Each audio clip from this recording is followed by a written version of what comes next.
Hi, I'm Greg Hunter, and this is the weekly news wrap-up for Friday, September 16th, 2011. Print, baby, print. That's what got kicked off with Tim Guyton and all the central banks today. They're trying to save European banks and really trying to stave off another systemic collapse, another meltdown, much the same as we had in 2008. Now, this is a giant thing that you need to keep a track on because this will no doubt cause some inflation. But let's talk about this, what they're doing.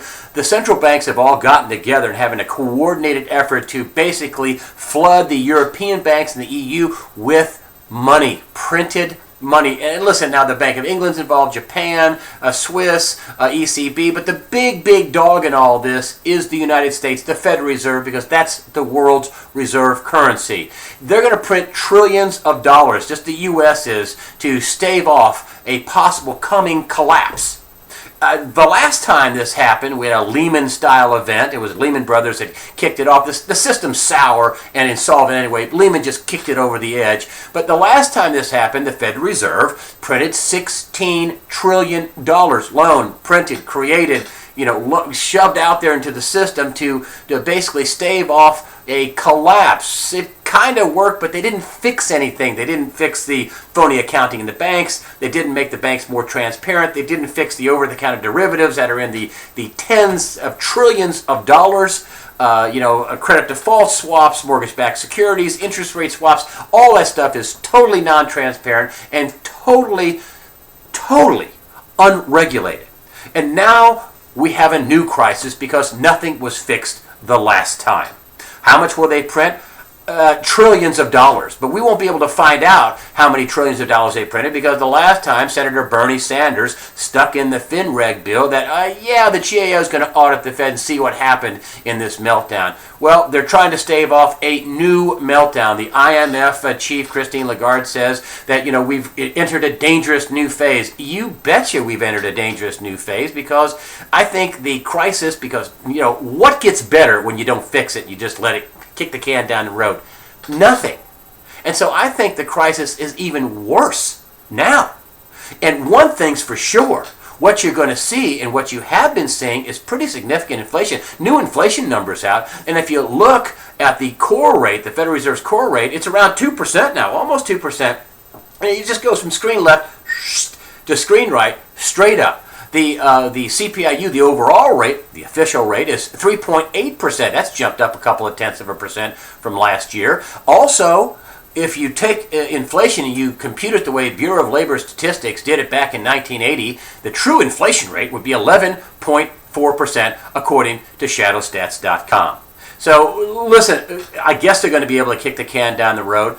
I hope they can stop the system from failing. I think ultimately the whole system collapses. But they're going to buy some time, and they're going to do it by printing lots of money. Look out and position yourself for inflation. Next up, John Boehner. John Boehner gave a speech yesterday and basically thumbs down on President Obama's jobs plan. He says, listen, we're not going to have any new taxes in a bad economy. We want big cuts in social programs. That's what he said. And also, hey, we want to overhaul the tax system and make it fair. I think this sets up the same thing we had between Democrats and Republicans before, in that we have this gridlock where the Democrats do not want to cut deeply into social programs and want to raise taxes to make sure they don't do that. The Republicans do not want to raise taxes, and they want those social program cuts. And also, they want to revamp the tax system. Now listen, the big super committee, the big special committee in Congress, the elders are supposed to get together and cut out $1.5 trillion, so we can lower our budget. We're really not lowering the budget. We're just slowing the growth of government debt. I don't see how they cut anything when that kind of gridlock is being set up for this meeting later on this year, and that this committee is supposed to be working together. So my question is, when is the United States going to have our Grecian moment, and who's going to bail us out? And boy, when that moment happens, it's going to be ugly.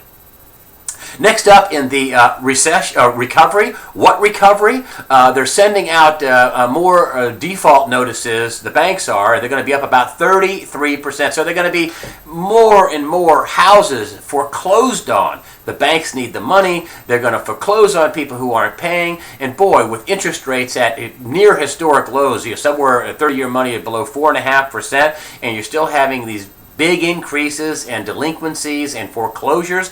On the other end of the spectrum, unemployment, which is more of recovery. What recovery? We're back above 400,000 people a week applying for benefits. This week, 428,000 people lost their jobs and are applying for benefits to try to survive.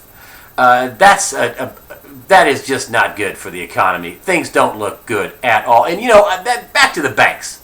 Back to the bailout. We got all this unemployment. We have, more than 45 million people on food stamps. We have, we're spending trillions of dollars overseas, $5 trillion the last time to foreign banks alone, and we're doing it again. The Federal Reserve is over pumping out money again. They could have pumped out money and given everybody $50,000 in America, and the economy would be taking off like a rocket. Not doing that, but boy, spare no expense when a banker who makes stupid decisions and dumb investments, gets into trouble. By all means, let's make sure they get bailed out. Oh, and a nice bonus for you too here in 2011, or in 2012, I should say. Another thing to look out for is the big Palestinian state issue and the Israeli conflict. The Israelis and the United States, for that matter, do not want to see the Palestinians get a state. Many people in the United Nations do want to see the Palestinians get a state, have their own state.